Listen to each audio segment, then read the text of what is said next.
Oh hey everyone, welcome to Photoshop, Back to Basics series. So what are we doing this week? Well, it's nothing to do with textures, which I'm sure you're glad about, because if you've noticed in my last few videos, we've been doing textured things. This week it's going to be about coloring your image and giving it that awesome pop-out, stand-out color you really want to have. So I've opened a random photo I have on my computer, but by all means use your own. Of any kind.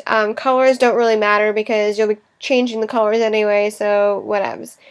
Alright, now, you could duplicate your layer if you'd like, but you really don't have to. That is unless you do it one of two ways. If you're going to go ahead and go to Image and Adjustments and adjust everything that way, yes, duplicate your layer. But if you're a cool kid such as myself, you'll do it the easy way and just add the adjustment layer above your whole image. So go over here and select a color balance adjustment layer. And then you'll adjust the shadows, midtones, and highlights to your settings that you prefer. I'll show you kind of how it should look, but again, this is just personal preference to me. Okay.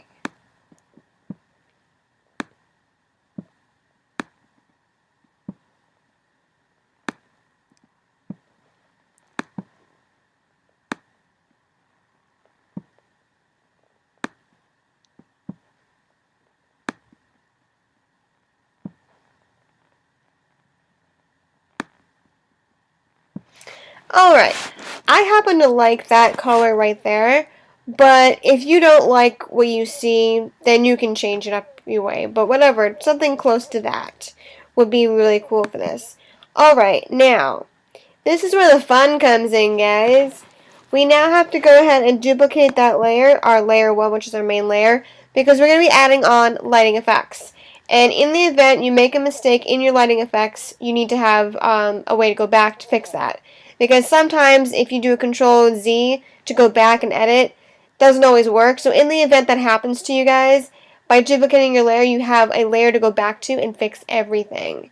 Just makes life simpler. So go ahead and duplicate your original layer. And yes, you could have done this in the way beginning. I apologize for not saying that earlier, but you could have.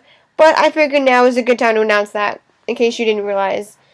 But if you don't want to go ahead, if you think I'm a cool kid, I know what I'm doing, I don't need to duplicate my layer, I'm not going to make a mistake, fine. You don't have to. But I'm just letting you know that if you did make a mistake and you couldn't go back, at least I warned you the first time. Okay, moving forward. Go to Filter, and under Render, you'll find Lighting Effects. Now, before you all go crazy on me, I'm going to let you know. Some versions of Photoshop on a Mac computer and a Windows computer do not have lighting effects built in. Now, it is in Photoshop, it's just not opened in that particular Photoshop you have going. There is a way to open it in Photoshop. I know how to do it on a Mac computer. On a Windows computer, I'm not 100% sure, so you're going to need to research that. Just go to google.com and type in how to open lighting effects through Windows when it's not available, or if it's grayed out. On a Mac computer, what you will do, and I will show you this yet again. I've showed this before in previous videos, but just so you guys can see it yet again, I will show you the purpose of this whole video. Now, you'll need to X out of Photoshop completely. Now, you're thinking, well, we just did all this work, and now we're going to X out of Photoshop? Okay. Well, what you'll do is before you X out of Photoshop, go ahead and save your file as a PSD. So that when you go ahead and X out, you can come back into Photoshop and have it already there, where you left off. Alright? So go ahead and save yours as a PSD if you need to. If your lighting effects are in Photoshop, cool! And this part's not for you. You can sit here and listen to me spiel about something really stupid to other people that don't have lighting effects. Alright, so in that unlikely event you don't have lighting effects built into your Photoshop, there is a way to authorize that. So in a MacBook setting, or a Mac computer setting, I should say, go to your applications, and you're going to want to click on your Photoshop CS5 or whatever one you have, CS6, whatever. And then you're going to go over here to your Adobe Photoshop CS5 icon. You're going to right-click the icon, and you're going to click on Get Info. And in the Get Info section, it will ask you to open in 32-bit mode. That needs to be checked off in order for you to find your lighting effects. If that's not checked off, that means your lighting effects and other effects within your filters will not be readily available to you unless that's checked off. So go ahead and check that off, X out of everything, your Finder and all that, and then reopen Photoshop and you should see it in your filter section under Render.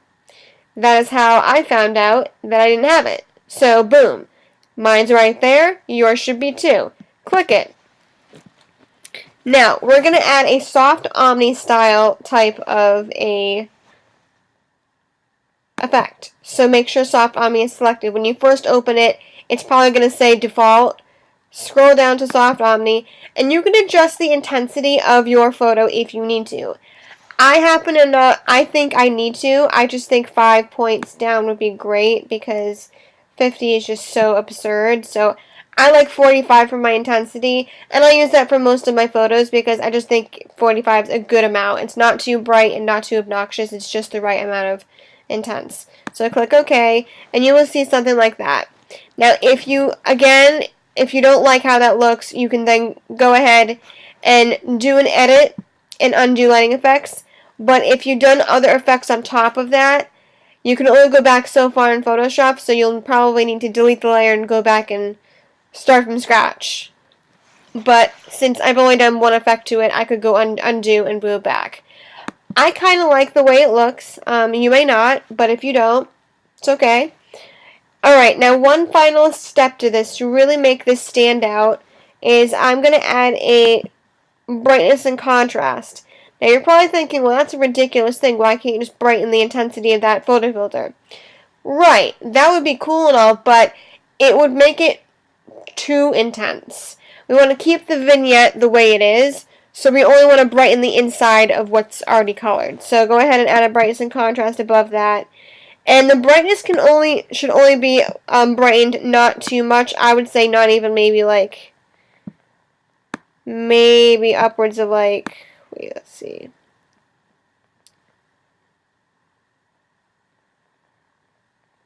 Yeah, no more than 20 should be good for the brightness.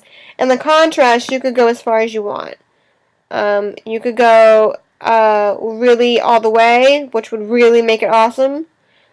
Or you could just go like halfway. And there you go. So that's what it looks like with a nice contrast. And again, play around with your filters, play around with your lighting effects, and see what looks good for you. And this also would make a great Facebook profile photo. So if you have a photo of yourself, you could edit it this way and then post it on Facebook. And let me tell you, you'll get many likes for that. Guarantee it. I've done that effect many times in my photos, and it's really awesome. So this is a basic tutorial on how to color your photo and add a small, vignette. So if this was helpful, hit my like button. If you really like the photo, hit the like button. If you have any questions or comments or suggestions, comment below. You can also message me in my inbox. I do try and read everyone's messages, and I do try and help everyone when I can. I can't get to everyone right away, but let me tell you, I will get to you eventually. So hang tight. I'm there for you. Alright, thanks for watching, guys, and please comment, like, subscribe.